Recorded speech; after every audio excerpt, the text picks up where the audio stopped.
course, I want to just thank all the volunteers and the employees and our friends and family that came out tonight. I'm a little nervous, if you can't tell. So if I start crying too much or if I ramble on, pretend like it's the Oscars and play some music, and I'll get off the stage. So, Second Sense has impacted my life like I couldn't believe.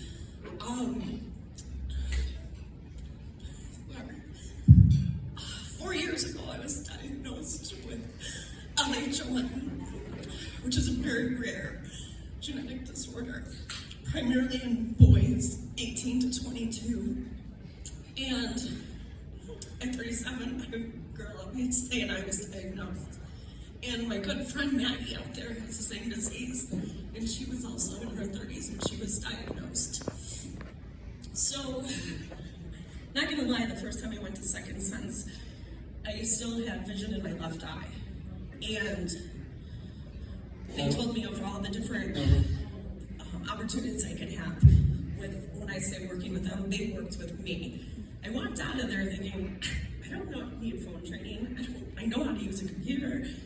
And I just kind of was like, I'm so independent. Give me a couple weeks later, I lost sight out of my left eye. Called Kathy immediately at Second Sense, and I have worked with them ever since. So when I didn't know what I was going to talk about, someone told me, think of 3 things that remind you of Second Sense. And I decided to talk about 3 people that have impacted my life from Second Sense. The first one was Eleni, and mind you, this is right at the height of COVID, so the office was closed, but they worked with me like you wouldn't believe. We would wear our masks outside.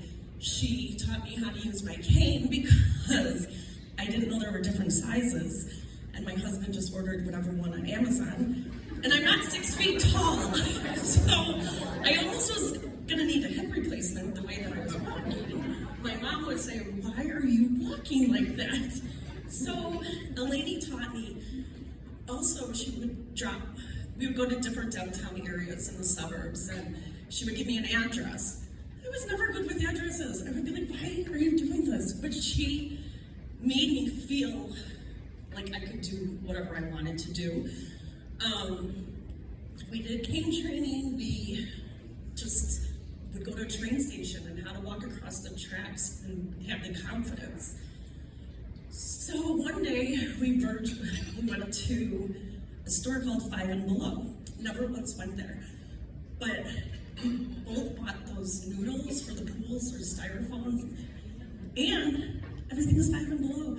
I walked out of there with a receipt for $2.18, and the confidence I had, because it was the first time shopping without my mom or my husband, and it just truly was amazing. And it's the little things in life. So the second person is Cody. Cody would go to my friend Maggie's, and we would call it cooking class, which also, do I need someone to tell me how to cook? We started off with scrambled eggs. Probably never even made them in my life, so it became, Cody would, I think he probably thought we were insane. He's here tonight.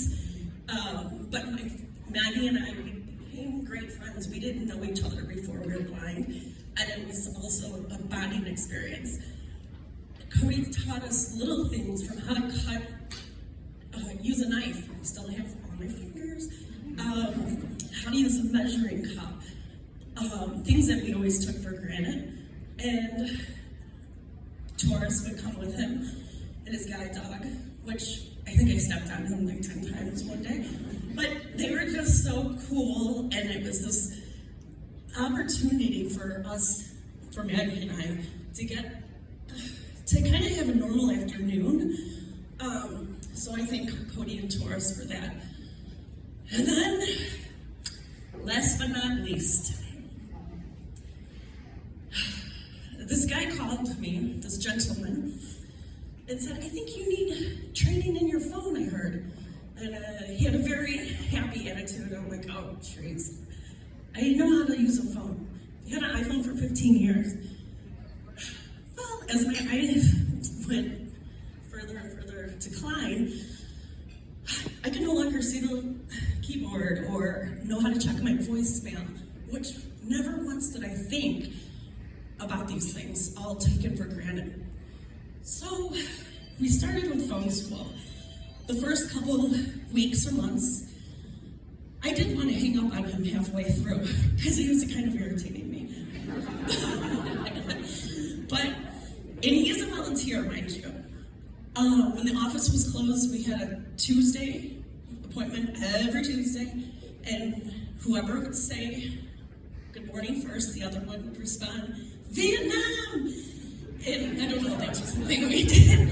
So then when the office opened, it's a little difficult for me to get to the city. I live in the south suburbs.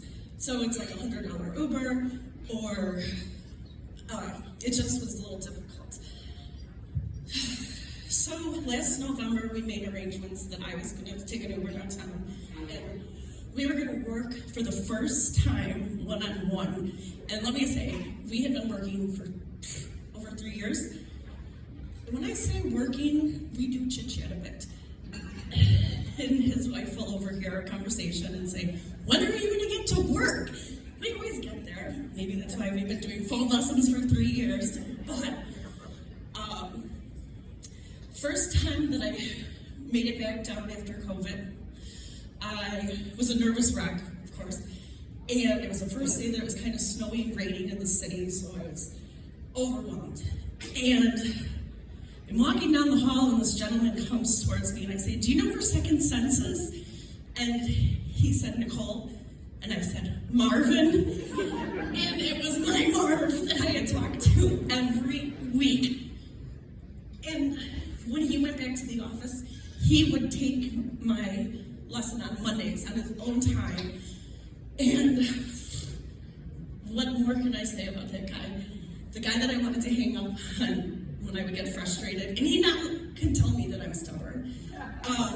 But he is my mentor. I cannot explain how he has impacted my life. I know everything about his family. He calls my mom Mommy Egan, that's her last name.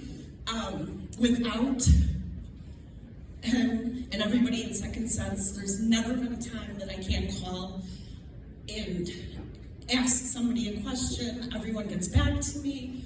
And I have Richard starting this week with training with JAWS. And like Steve mentioned, everything is free. I've never had to worry about paying for a class or getting a bill at the end of the month. It's just beyond a wonderful organization.